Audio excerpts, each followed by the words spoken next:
everyone, welcome back to my channel. So in this video we will cover the unit 2 national income accounting. जिस भी students की GE economics है उनके पास ये video उन्हीं के लिए है। तो हमने यूनिट 1 कवर कर चुके हैं, आप देख सकते हैं मेरे प्लेलिस्ट में जाकर। और आज हम कंप्लीट करेंगे unit 2 which is national income accounting. ठीक है, so let's start today's video. National income accounting होती क्या है? तो नेशनल इनकम अकाउंटिंग का मतलब होता है एक नेशन की इनकम कितनी है, मतलब टोटल इनकम कितनी है एक नेशन की, उसको हम नेशनल इनकम अकाउंटिंग कहते हैं। तो यहाँ पर एक कंसेप्ट आता है हमारा circular flow of income. Circular flow of income कुछ नहीं होता बट एक फ्लो होता है इनकम और एक्सपेंडिचर का। इनकम यानी कि पैसा, एक्सपेंडिचर मतलब खर्चा। पैसे और खर्चे का एक फ्लो होता है जिसको हम कहते हैं सर्कुलर फ्लो ऑफ इनकम। ठीक है, तो मैक्रो इकोनॉमिक्स के अंदर जो इकोनॉमी होती है वो कितने सेक्टर्स की होती है? There are 4 sectors.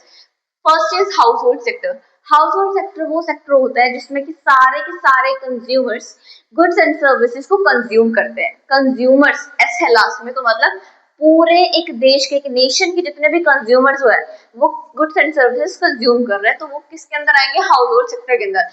फर्म क्या होती है? फर्म वो सेक्टर होती है जो प्रोड्यूस करती है उन गुड्स एंड सर्विसेज को, जिसको हम प्रोड्यूसिंग सेक्टर भी बोलते हैं। ठीक है, थर्ड वन इज गवर्नमेंट।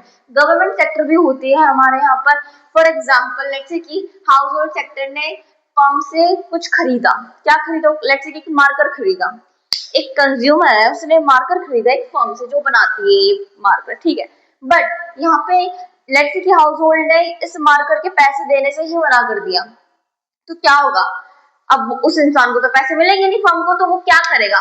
तो अगर government sector important role play करती है बिकॉज गवर्नमेंट कुछ रूल्स रेगुलेशंस लाती है, जो कि अगर लेट्स से कि हाउस होल्ड इस फर्म को पैसे नहीं देगा तो भाई फर्म हमारे पास आएगी, गवर्नमेंट के पास आएगी और बोलेगी ये इंसान मेरा पैसा नहीं दे रहा, आप मेरा दिलवाओ। तो वो कुछ रूल्स रेगुलेशंस लगाकर इससे पैसे दे देगी। तो गवर्नमेंट का होना भी बहुत इंपॉर्टेंट रोल प्ले करता है फोर्थ सेक्टर इकोनॉमी के अंदर। ठीक है, rest of the world. Rest of the world का मतलब होता है फॉरेन वर्ल्ड, यानी कि हमारे रिलेशन है जो दूसरे कंट्रीज के साथ कैसा है, हमारा रिलेशन यूएसए के साथ कैसा है, इंडिया का रिलेशन चाइना के साथ कैसा है, इंडिया का रिलेशन रशिया के साथ कैसा है। तो ये हमारी रेस्ट ऑफ द वर्ल्ड, जिसको हम ROW भी कहते हैं, फॉरेन सेक्टर के अंदर आती है। ठीक है, यहाँ पे हम ट्रेड करते हैं दूसरी कंट्रीज के साथ। हम दूसरी कंट्री हमें प्रोटेक्शन भी देती है जो इकोनॉमिकली वीक हो या फिर पॉलिटिकली वीक हो। ठीक है, सो सर्कुलर फ्लो ऑफ इनकम आपका क्या होती है? ये इनकम होती है एंड प्रोडक्ट होता है, किसका फ्लो होता है? गुड्स एंड सर्विसेज का डिफरेंट सेक्टर्स पे। इन डिफरेंट सेक्टर्स में फ्लो होता है इनका गुड्स एंड सर्विसेज, जैसे कि आपकी house hold sector, producing sector, government sector and the foreign sector. ठीक है, तो यहाँ पर आपको हम क्या बताएंगे कि अगर house hold sector plus producing sector होगा वो 2 सेक्टर इकोनॉमी बनाएगा, जिसको हम बोलेंगे प्राइवेट क्लोज्ड इकोनॉमी। अब हम पढ़ेंगे 4 सेक्टर्स ऑफ इकोनॉमी के बारे में। House hold plus producing sector हमारे 2 सेक्टर इकोनॉमी बनाता है, जिसको हम प्राइवेट क्लोज्ड इकोनॉमी कहते हैं। यहाँ पे ध्यान देना, प्राइवेट क्लोज्ड इकोनॉमी। क्लोज क्यों है? क्योंकि हमारा कोई रिलेशन यानी कि इंटरेक्शन नहीं हो रहा है फॉरेन वर्ल्ड के साथ, रेस्ट ऑफ द वर्ल्ड के साथ हमारा इंटरेक्शन नहीं हो रहा, इंडिया का इंटरेक्शन यूएसए के साथ नहीं हो रहा है। अभी हम अंदर ही अपने कंट्री के अंदर ही अपना रिलेशन बना रहे हैं, जिसको हम बोलते हैं प्राइवेट क्लोज्ड इकोनॉमी है। हम किसी के साथ इंटरेक्शन नहीं कर रहे इतना। फिर आता है house hold, producing and government sector, जिसको हम 3 सेक्टर इकोनॉमी कहते हैं। फिर से हमारी क्लोज इकोनॉमी है बिकॉज इस यहाँ पे हम किसी के साथ इंटरेक्शन नहीं कर रहे हैं। ठीक है, अब हमारे पास आता है house hold, producing, government and rest of the world. अब हम रेस्ट ऑफ द वर्ल्ड के साथ इंटरेक्शन कर रहे हैं, जिसका मतलब हमने अपनी इकोनॉमी को ओपन कर दिया है। ठीक है, ओपन इकोनॉमी। आपको पता होगा कि आफ्टर द 1991 रिफॉर्म, जो LPG रिफॉर्म्स आए थे, उसके बाद इंडिया ने अपनी इकोनॉमी को ओपन कर लिया था, वरना वो उससे पहले हम क्लोज्ड इकोनॉमी थे। तो क्लोज्ड इकोनॉमी क्या होती है? क्लोज्ड इकोनॉमी का मतलब होता है where there will be no interaction between the countries. तो नो इंटरेक्शन, कुछ भी इंटरेक्शन नहीं है। और वहीं पे अगर हम ओपन इकोनॉमी के बारे में बात करें तो यहाँ पे कंट्रीज का जो है वो इंटरेक्शन है। ठीक है, सो ये हमारी 4 सेक्टर ऑफ इकोनॉमी हमने बता दी। अब हम इस वीडियो में कवर करेंगे 2 सेक्टर ऑफ इकोनॉमी। ठीक है, ये वाला कवर करेंगे। सो गाइस, अब हम देखेंगे diagram of circular flow of income in 2 sector economy. ठीक है, सो क्या होगा? 2 सेक्टर इकोनॉमी का फ्लो देखेंगे। ठीक है, जो कि आपकी है प्राइवेट क्लोज्ड इकोनॉमी। ठीक है, तो इसको मैं बनाकर समझा रही हूँ ताकि आप लोगों को समझ आ जाए। ठीक है, तो लेट्स स्टार्ट। यहाँ पे हम ले लेते हैं हाउस होल्ड। यहाँ ले लेते हैं हम लेट फर्म, ठीक है। तो टू सेक्टर इकोनॉमी है, हाउस होल्ड एंड फर्म, ठीक है। अब क्या होगा कि इसको ठीक से बना लेते पहले, हाँ। अब क्या होगा कि जो हमारा हाउस होल्ड है वो फर्म को फैक्टर सर्विसेज देगा, ठीक है। हाउस होल्ड फर्म को क्या देगा, फैक्टर सर्विसेज। फैक्टर सर्विसेज क्या होती है, land, labour, capital and entrepreneur, ठीक है।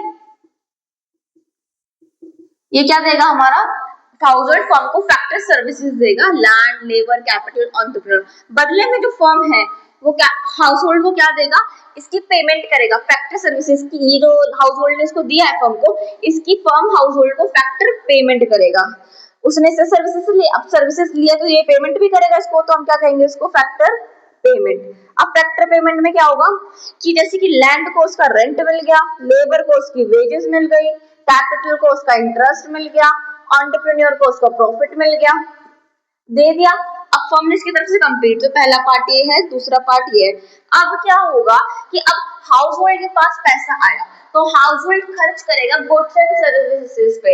हाउस होल्ड सेक्टर कंज्यूम तो करेगा, बताया था ना मैंने आपको ये बात कि सारे में कंज्यूमर्स कंज्यूम करेंगे अपने गुड्स एंड सर्विसेज को। अब इसके पास पैसा आया, अब ये गुड्स एंड सर्विसेज पे कंज्यूम करेगा, खर्चा करेगा, ठीक है, कंज्यूम करेगा गुड्स एंड सर्विसेज को। तो अब क्या होगा कि जो हाउस होल्ड है, यहाँ से देखते हैं, हाउस होल्ड फर्म से क्या करेगा, गुड्स एंड सर्विसेज खरीदेगा, ठीक है। तो यहाँ से इसने गुड्स एंड सर्विसेज खरीदी, ठीक है। अब बदले में क्या होगा कि अब जो फर्म है इसने गुड्स एंड सर्विसेज इससे ली, यानी कि पेमेंट करे इसने गुड्स एंड सर्विसेज की। अब फर्म इसको गुड्स एंड सर्विसेज देगा, ठीक है। इसने पेमेंट करी है गुड्स एंड सर्विसेज की, अब ये फर्म जो है इसको क्या करेगा, गुड्स एंड सर्विसेज देगा, ठीक है। तो यही है हमारा टू सेक्टर इकोनॉमी और प्राइवेट क्लोज्ड इकोनॉमी। यानी कि पहले क्या होगा कि हाउस होल्ड फैक्टर सर्विसेज देगा फर्म को, बदले में, ये हमारा थर्ड पार्ट है, ये हमारा फोर्थ पार्ट है, ठीक है। हाँ, तो factor house hold factor services देगा, लैंड देगा, लेबर देगा, कैपिटल देगा, एंटरप्रेन्योर देगा फर्म को। बदले में जो फर्म है इसको क्या करेगी, फैक्टर पेमेंट करेगी, लैंड को उसका रेंट देगी, लेबर को उसकी वेजेस देगी, कैपिटल उसको इंटरेस्ट और एंटरप्रेन्योर को उसको प्रॉफिट देगी। बदले में जब हाउस होल्ड के पास पैसा आ जाएगा तो हाउस होल्ड खर्च करेगा गुड्स एंड सर्विसेज पे, तो फर्म्स इसको गुड्स एंड सर्विसेज देगी। बदले में हाउस होल्ड इस गुड्स एंड सर्विसेज जो इसने कंज्यूम करी है हाउस होल्ड ने, इसके बदले में ये क्या करेगा, पेमेंट करेगा किसको, फर्म को, ठीक है। सो यही हमारा circular flow of income in two sector economy. So in next part we will cover the three sector economy and the four sector economy. Thank you so much.